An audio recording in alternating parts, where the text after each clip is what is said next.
આગળ સમાચારમાં વાત કરીએ તો મહત્વપૂર્ણ સમાચાર પ્રાપ્ત થયા છે. તો મહત્વના સમાચાર પ્રાપ્ત થયા છે. ભાવનગરમાં એક બાદ એક ઘટના પુરવઠા વિભાગની બેદરકારી સામે આવી છે. તો પ્રથમ આંગણવાડીનો ખાદ્ય જથ્થો પોલીસે ખાનગી દુકાનમાંથી ઝડપી પાડ્યો છે. જેમાં બીજી ઘટનામાં કાળિયાબીડમાં રબર ફિંગરપ્રિન્ટ મળતા ફરિયાદ. તો ત્રીજી ઘટનામાં રેશન શોપનું મીઠું જાહેરમાં ફેંક્યું. તો સમાચાર પ્રાપ્ત થયા છે.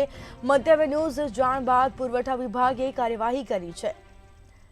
તો સમાચાર મહત્વપૂર્ણ સામે આવી રહ્યા છે.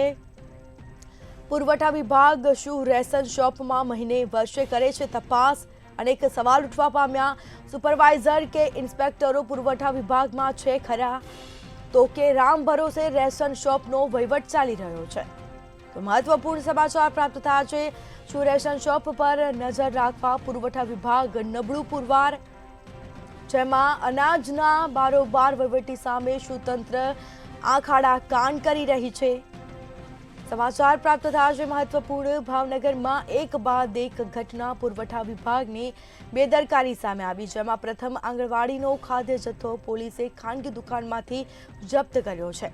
તો બીજી ઘટનામાં કાળિયાબીડમાં રબર ફિંગરપ્રિન્ટ પણ મળતા અનેક ફરિયાદ ઉઠવા પામી. તો ત્રીજી ઘટનામાં રેશન શોપનું મીઠું જાહેરમાં ફેંકાયું છે. તો મંતવ્ય ન્યૂઝ જાણ બાદ પુરવઠા વિભાગે કાર્યવાહી કરી. મહત્વપૂર્ણ સમાચાર. પુરવઠા વિભાગ શું રેશન શોપમાં મહિને વર્ષે તપાસ કરે છે? સુપરવાઇઝર કે ઇન્સ્પેક્ટરો પુરવઠા વિભાગમાં છે ખરા? અનેક સવાલ ઉઠવા પામ્યા.